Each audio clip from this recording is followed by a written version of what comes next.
ஒரு சிம்பிளான bachelor recipe தான் பார்க்க போகிறோம். யாருனாலும் ட்ரை பண்ணலாம். நான் டயட்டில் இருக்கேன், எனக்கு நல்லா ஹெல்த்தியாக சாப்பிடணும்னு ஆசைப்படுறவங்களுக்கு இது ஒரு பெரிய வரப்பிரசாதம் அப்படின்னு தான் சொல்லணும். இது வந்து சாத்விக் மூமெண்ட்டில் நான் கற்றுக்கிட்ட ஆலு மலாய் மட்டர் அப்படின்ற ரெசிபி. வேறு ஒன்றுமே இல்லைங்க, தேங்காய் ஸ்டியூ தான் இது. உருளைக்கிழங்கும் பட்டாணியும் போட்டு செஞ்சுருக்கோம். ரொம்ப அட்டகாசமாக இருக்கும். ட்ரை பண்ணி பாருங்கள். இட்லி, தோசை, பூரி, பொங்கல் எல்லாத்துக்கும் சூப்பராக இருக்கும்.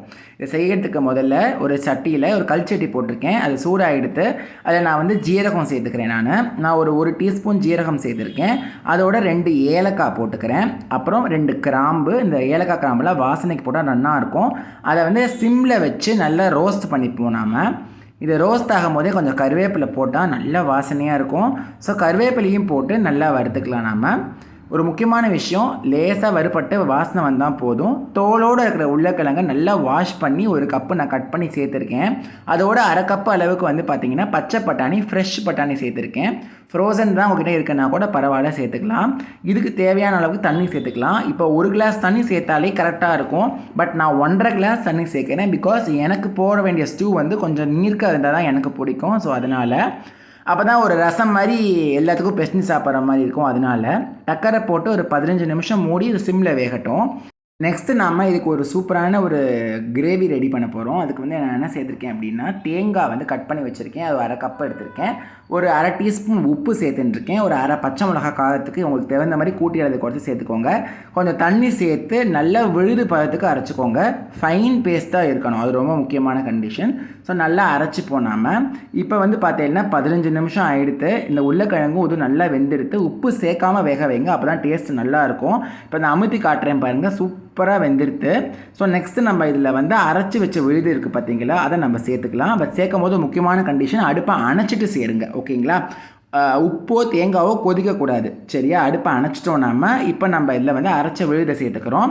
கொஞ்சோண்டு தண்ணியை விட்டு இந்த மிக்ஸி ஜாரை நான் அலம்பி விட்டுக்கிறேன். நான் அவ்வளோதான். நல்லா மிக்ஸ் பண்ணிவிட்டு ஒரு டக்கரை போட்டு 10லேருந்து 15 நிமிஷத்துக்கு மூடி வச்சுட்டு அப்புறமா நம்ம பார்த்துக்கலாம். இன்றைக்கி நான் வந்து சுட சுட சாதத்துக்காக நான் ப்ரௌன் ரைஸ் ஒரு 6 மணி நேரம் ஊற வச்சு வேக வச்சிட்ருக்கேன். வேக வைக்கும் போதே பாருங்கள், அடுப்பை அணைச்சி தான் மூடி வச்சுருக்கேன். நல்லா இந்த கண்டிஷன் கிளியராக புரிஞ்சுக்கோங்க. இப்போ வந்து பார்த்துட்டிங்கன்னா 10 நிமிஷம் ஆயிடுச்சு. திறக்கிறேன். சூப்பராக அந்த ஃப்ளேவர்ஸ் எல்லாம் இன்டியூஸ் ஆகிருக்கு. இதில் நான் ஒரு வாட்டி மிக்ஸ் பண்ணி பார்க்குறேன். நல்லா எனக்கு தேவையான கன்சிஸ்டன்சிக்கு இருக்குது. ஸோ நெக்ஸ்ட்டு வந்து நம்ம இதுக்கு வாசனைக்கு வந்து கொத்தமல்லி சேர்க்க போகிறோம். கொத்தமல்லி வந்து நான் நல்ல ஒரு கைப்பிடி அளவு கொத்தமல்லி நீட்டாக வாஷ் பண்ணிவிட்டு சாப் பண்ணி சேர்த்துக்கிறேன். நான் சேர்த்துட்டு இதை நம்ம அப்படியே சாப்பிட்லாம், இல்லை மூடி வச்சுட்டு நம்ம சாதம் ரெடி ஆனதுக்கப்புறம் கூட சாப்பிட்லாம். இதை நீங்கள் ட்ரை பண்ணி பார்த்தீங்கன்னா உங்களுக்கு உண்மையாகவே ரொம்ப பிடிக்கும். கண்டிப்பாக உங்களோட அன்பான கருத்துக்களை வந்து இதை ட்ரை பண்ணிவிட்டு எனக்கு கண்டிப்பாக சொல்லுங்க. உண்மையாகவே இது ரொம்ப டேஸ்ட்டாக இருக்கும். அதுவும் டயட்டில் இருக்கிறவங்களுக்கு இது ஒரு கண்டிப்பான வரப்பிரசாதம் அப்படின்னு தான் நான் சொல்லுவேன். வாங்க இப்போ நான் சாதத்தோட பரிமாறவும் உங்களுக்கு காட்டுறேன் எப்படி இருக்குன்னு. இப்போ வந்து பார்த்தீங்கன்னா நான் சுட சுட ப்ரௌன் ரைஸ் வடிச்சுன்ட்டேன். அந்த வடித்த ப்ரௌன் ரைஸோடு நான் வந்து இப்போ நம்ம ரெடி பண்ணி வச்சுருக்கோம் பார்த்தீங்களா, அந்த கோகோனட் ஸ்டியூ, அதை நான் இப்போ இதில் சேர்த்துக்கிறேன். எனக்கு இந்த மாதிரி பதமாக இருந்தால் ரொம்ப பிடிக்கும். சுட சுட சாப்பிட்டா வேறு லெவலுக்கு கேட்கவே வேண்டாம். இப்போ இதில் முக்கியமான விஷயம் பார்த்தீங்கன்னா, இந்த உருளைக்கிழங்குலையும் பட்டாணிலையும் உப்பு உரியாதே, நீங்கள் முதல்ல உப்பு போடலையே அப்படின்னு கேட்பேன். நம்ம அரைக்கும் போது தேங்காய் உப்பெல்லாம் அரைச்சி விட்டுருக்கோம் பார்த்தீங்களா, அதில் கரெக்டாக இருக்கும். நீங்கள் இந்த மாதிரி ட்ரை பண்ணி பாருங்க. அந்த வெந்ததில் நம்ம உப்பு சேர்க்கறனால கரெக்டாக உறிஞ்சிரும். இங்கே இதை கண்டிப்பாக ட்ரை பண்ணிவிட்டு உங்களோட கமெண்ட்ஸ் எனக்கு கண்டிப்பாக ஃபீட்பேக்ஸில் கமெண்ட்ஸில் சொல்லுங்க. உங்கள் கமெண்ட்ஸை படிக்கிறதுக்கு நான் வெயிட்டிங்கில் தான் இருக்கேன் அப்படின்றது தான் உண்மையான விஷயம். இந்த மாதிரி நிறைய ஹெல்த்தி ரெசிபீஸோடு உங்களை திருப்பி சந்திக்கும் வரை உங்கள்கிட்ட விடை பெறுவது உங்கள் விக்னேஷ். நன்றி, வணக்கம், பாய்.